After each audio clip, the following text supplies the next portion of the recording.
Human trafficking is the second largest criminal enterprise in the world, and it's happening right here in Riverside County. KMIR-6's Angela MONROE joins us with how human rights advocates are fighting it. Angela. Tonight, a vigil in Palm Springs to raise awareness about human trafficking right in our own backyard. Advocates are trying to pass the C.A.S.E. Act to fight trafficking.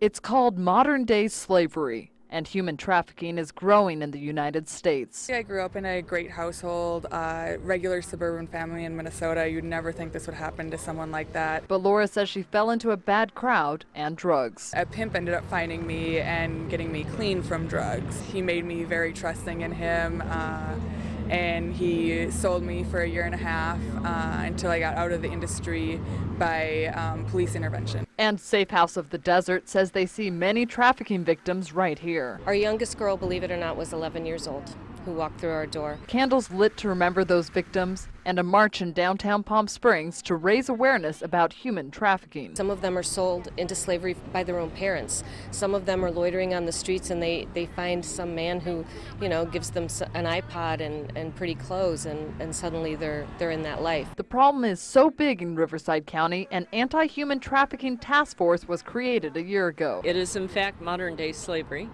but it doesn't always present like you think.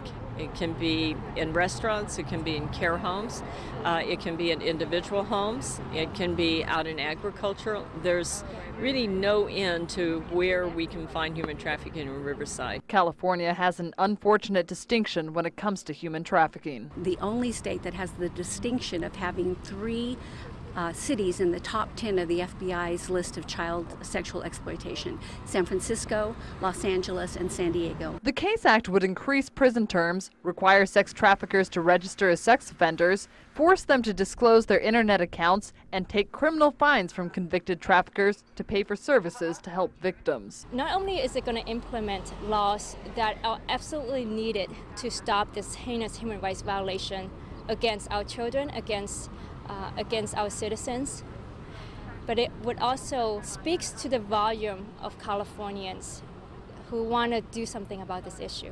And Laura hopes the C.A.S.E. Act sheds light on this problem. It's so secretive, like not many people know about it, and it's modern-day slavery. The C.A.S.E. Act got over 865,000 signatures, well over the amount needed to make the November ballot. Gino, back to you. All right.